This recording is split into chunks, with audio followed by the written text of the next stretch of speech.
وہ آدمی جس میں تنہائی میں اللہ کا ذکر کیا، اللہ کو یاد کرنے بیٹھ گیا، کوئی دیکھنے والا نہیں تھا، وہ تنہا تھا، حجرے میں تھا، اپنے بند کمرے میں تھا، اپنے رب کو یاد کیا۔ اللہ کی یاد کرتے کرتے اس کی آنکھوں سے آنسو ٹپکنے لگے، اس کی آنکھیں آنسوؤں کا خراج دینے لگی۔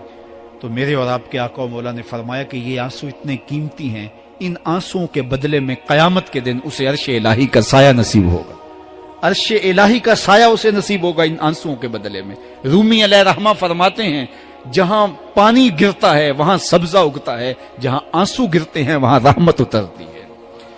تو اس لیے جو اللہ کی یاد میں رونے کا لطف ہے اور اللہ کی یاد میں آنسو بہانے کا اجر اور صلہ رکھا گیا ہے، یہ گناہوں کو دھو ڈالتا ہے، یہ اندر کی صفائی اور ستھرائی کا سبب اور ذریعہ ہے۔ میرے اور آپ کے آقا و مولا نے فرمایا راتوں کی تنہائیوں میں اٹھ کے قرآن پڑھا کرو اور قرآن پڑھتے ہوئے رویا کرو۔ پھر فرمایا فَإِلَّمْ تَبْكُوا فَتَبَاكُوا، اگر رونا نہ آئے تو رونے کی کوشش کیا کرو۔ حضرت داتا گنج بخش علی حجویری سے ایک مرید نے کہا حضرت اگر رونے کی کوشش کریں پھر بھی رونا نہ آئے، فرمایا پھر اپنے مقدر پہ رویا کرو۔ تم اتنے سنگ دل ہو گئے ہو کہ تمہاری آنکھیں آنسوں کا خراج نہیں دیتی۔ جو رونا نہیں جانتا وہ اللہ کی رحمتوں کو اور اللہ کی کرم نوازیوں کو کیسے سمیٹ پائے گا؟ بچہ روتا ہے تو ماں دودھ دیتی ہے، جب بندہ اللہ کی حضور الہاؤ زاری کرتا ہے، عجز کرتا ہے، انکساری کرتا ہے تو اللہ کی رحمتوں کو جوش آتا ہے اور اللہ تعالیٰ کی رحمتیں اس پہ برستی ہیں، اور اس کے نہ صرف گناہ معاف ہوتے ہیں بلکہ اللہ تعالیٰ اس کے گناہوں کو بدل کے نیکیوں میں تبدیل کر دیتا ہے۔ ایک فقیر تھا، ملنگ درویش، اللہ کا بندہ، اس کی عادت یہ تھی کہ اپنے ڈیرے پہ آنے والوں کو کھلاتا، ان کو پلاتا، ان کی ضروریات کا خیال رکھتا، لیکن کوئی مالی آسودگیاں نہیں تھی۔ ہوتا یہ تھا کہ بعض اوقات لوگ آتے تو ادھار لے کر کے وہ لوگوں کو کھلا دیتا۔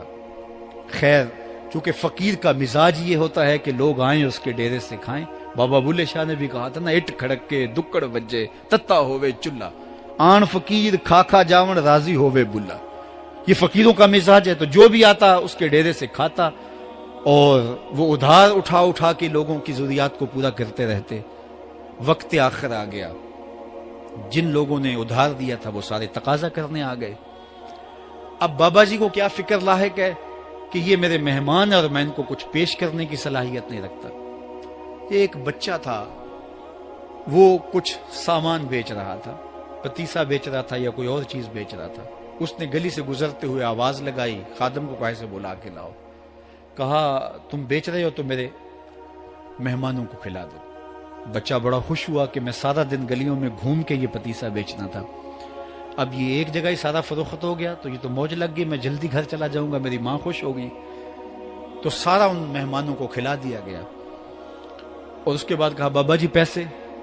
کہا تم بیٹھ جاؤ، جب ان کو ملیں گے تو تجھے بھی مل جائیں گے۔ وہ بیٹھ گیا، 2 4 10 منٹ بیٹھا تو بچہ تھا، پھر کھڑا ہو گیا، بابا جی پیسے؟ کہا جب ان کو ملیں گے تو تجھے بھی مل جائیں گے۔ پھر آدھا گھنٹہ گزرا تو پھر اس نے کہا بابا جی پیسے؟ میری ماں میرا انتظار کر رہی ہے، ہمارے گھر کا چولہا اسی سے جلتا ہے، میں یہ پیسے لے کر جاؤں گا اور میری ماں کوئی ہنڈیا خریدے گی اور ہم شام کا گھر کا کوئی سلسلہ کریں گے۔ کہا بیٹا جب ان کو ملے گا تو تجھے بھی مل جائے گا۔ بچے نے رونا شروع کر دیا، یتیم بچہ تھا، اس کا سارا آسرا یہی تھا، اس نے رونا شروع کر دیا۔ جب بچہ رویا اللہ کی رحمت کو جوش آیا، کوئی مرید نذرانہ لے کے ان بزرگوں کے پاس آ گیا اور اشرفیوں کی بھری ہوئی تھیلی پیش کی۔ وہ اتنے پیسے تھے کہ اس بچے کو بھی دیے، جتنے لوگ آئے تھے سب کا قرض چکایا، کہا جاؤ گھروں کو۔ تو سب نے کہا بابا جی ہم صبح سے بیٹھے ہوئے تھے تو یہ نذرانہ دینے والا صبح سے نہیں آیا تو اب کیسے آ گیا؟ کہا صبح سے تمہارے اندر کوئی رونے والا نہیں تھا، ایک رونے والا آیا تو باقیوں کا بھی کام بن گیا۔